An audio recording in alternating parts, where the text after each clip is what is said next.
Sekali lagi, besok saya akan menyampaikan teguran langsung di samping teguran tertulis.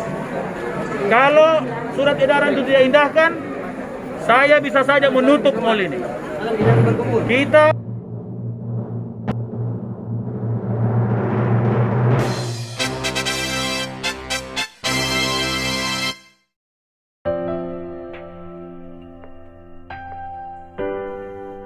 Wali Kota Makassar Muhammad Ramdan Pomanto melakukan inspeksi mendadak atau sidak di Mall Panakukang Makassar pada Minggu 2 Mei 2021.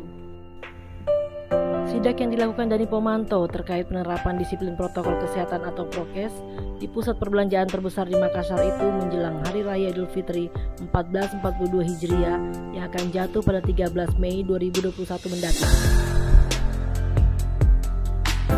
Padatnya pengunjung di Mall Panakukang tersebut membuat Dani mengeluarkan peringatan keras kepada pengelola gedung dan pemilik tenan agar tetap memastikan disiplin protokol kesehatan.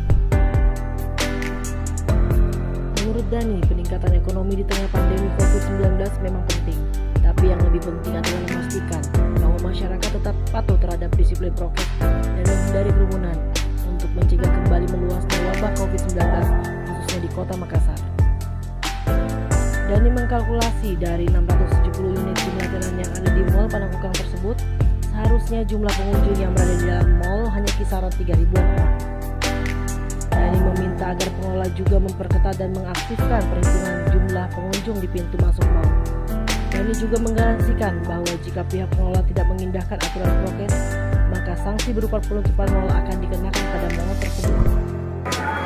teguran langsung pertama dan bisa saja teguran kedua tidak dibutuhkan untuk menutup mall ini. Sekali lagi, besok saya akan menyampaikan teguran langsung di samping teguran tertulis. Kalau surat edaran itu tidak indahkan, saya bisa saja menutup mall ini. Kita butuh kebangkitan ekonomi, tetapi protokol kesehatan nomor 1. Maksimal kapasitas Di sini kalau saya hitung 3.350 maksimal. Kenapa? hitung-hitungan harusnya seperti apa berapa jumlah dibatasi? 3.350 di mall ini. Tadi saya makanya wawancarai. Ya, ini kan mereka belum ada pengetahuan seperti itu. Memang kami baru mempersiapkan, tetapi kebutuhan lapangan sudah mendesak untuk dibuat untuk protokol pintu masuk. Kalau sesuai protokol berapa Pak harusnya di mall ini Pak? Satu tinen 5. Kalau kita lihat tinen begini 5, kita lihat ini 5, itu cukup memadai. Maka kalau ada 675 tinen, maka sekitar 3.350 maksimal, tidak boleh lewat.